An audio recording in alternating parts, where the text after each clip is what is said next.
Hello, আসসালামু আলাইকুম। Madam কেমন আছেন? কই আছেন? সকালে কি খাওয়া-দাওয়া করছেন? ভোরবেলা আজকে ফোন করলেন। কোনো কথা আছে নাকি? দরকারি কোনো কথা ম্যাডাম? হ্যালো? বেটা, কথা আছে তো। খালেদা জিয়া অসুস্থ। এটাই তো সুযোগ আমাদের। খালেদা জিয়া উপরে চলে গেলে আমরা ডিরেক্ট বাংলাদেশে ঢুকে পদবি নেব, কি বলিস? হ্যালো ওবায়দুল কাদের। এমনভাবে কথা বলতেছো হাসিনা, মনে হচ্ছে খালেদা জিয়াই হচ্ছে বাংলাদেশের বিএনপির একজন নেতা, আর কোনো নেতা নাই। কেন? আর কোনো নেতা নাই বিএনপির মধ্যে? হ্যাঁ? আরে বেটা, খালেদা জিয়া হলো প্রধান নেতা। ওদের নেতাই যদি না থাকে তাহলে ওরা কাকে নিয়ে নির্বাচন করবে? এই জন্য এই সুযোগটা কাজে লাগাইতে হবে, আমাদেরকে দেশের মধ্যে যাইতে হবে। খালেদা জিয়ার পরে ওই যে কইলাম না ওনার ছেলে আছে, ওনার ছেলে আবার সরকার হবে। ওনার ছেলে যদি না হয় মির্জা ফখরুল আছে, রুহুল কবির রিজভী আছে, আর নাই কেউ। আরে তারা তো সরকার হওয়ার যোগ্যতা রাখে না, তারা সরকার কি হইতে পারবে? আমাদের মধ্যে যোগ্যতা আছে, আমাদের মধ্যে পাওয়ার আছে, মানি আছে, টাকা আছে, আর কি লাগে? চল চল চল, দেশে ঢুকবো। এই বুড়ো বয়সে এসে আমার মাইর খাওয়ার কোনো ইচ্ছা নাই। আপনার যদি মনে হয় যে আপনি পাওয়ার হাসিল করতে পারবেন, তাহলে আপনি দেশের মধ্যে একলা ঢোকেন, আমাদেরকে পরে ডাক দিন। আগে সাকসেসফুল হন, যাও। ও, আমি কলা তোমাদেরকে কেলে দেব, আর সেই কলা তোমরা পুসপুস করে খাবা? সেটা কি হবে? সারা জীবন কলা কেলেই দিছি, এইবার নিজে মাঠে নামো। আইসো আইসো।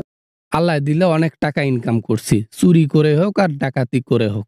টাকা তো অনেক আছে, এত টাকা শেষ করতে পারবো না। তাই আমি যাবো না, বাংলাদেশে যাবো না। ফোন রাখেন তো আপনি আপা। এটা কোনো কথা হইলো? বললাম যে খালেদা জিয়া অসুস্থ, এই সুযোগে যদি কিছু একটা না করতে পারি, আর কোনো সুযোগ আমাদের হাতে আসবে না।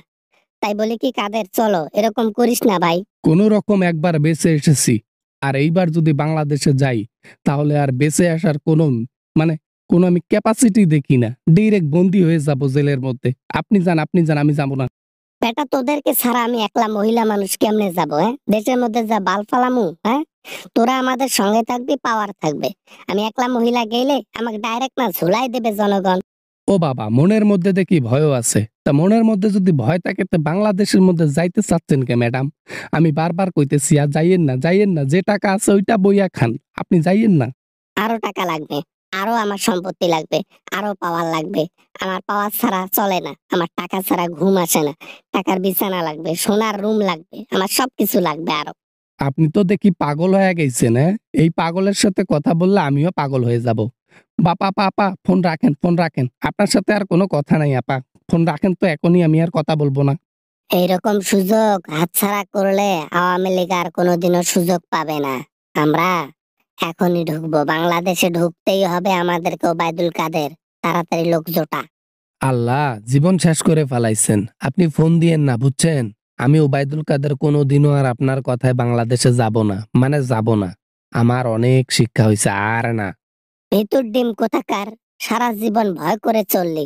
তোদেরকে মহিলা হয়ে আমি প্রোটেকশন দিলাম, আর আজকে তুই আমার প্রয়োজনে আসতেছিস না। যে টাকা গড়ছিস সেটাও তো আমারই জন্য গড়ছিস। দরকার পড়লে যে টাকা ইনকাম করছি সেই টাকা আপনি নিয়ে যান। আপনার জন্য ইনকাম করছি, আপনার জন্য টাকাগুলো দিয়ে দেব, সমস্যা নাই। কিন্তু বাংলাদেশে আর ভুলেও আমি যাব না কোনোদিন। খালেদা জিয়া অসুস্থ ছিল, আমাদের একটা সুযোগ ছিল, সুন্দর সুযোগ নাই, হাতছাড়া করে ফেললাম। আরো সুযোগ পাবো কোনোদিন? পাবো না। হয়েছে হয়েছে, এমন ভাব মারতেছেন মনে হয় যে খালেদা জিয়াই খালি একটা নেতা বিএনপির মধ্যে, আর কোনো নেতা নাই। হ্যাঁ, তারা কি বালপালার জন্য আছে? হয়েছে রে ভাই, হয়েছে। তোদেরকে চেনা শেষ আমার। আমি আমি চিনে ফেলেছি তোদেরকে। তোরা শুধু ওই কলা কেলে দেবো তাই খাবি, আমি তো চিনি তোদেরকে। কথা বলতে হবে না, ফোন রাখ বেটা।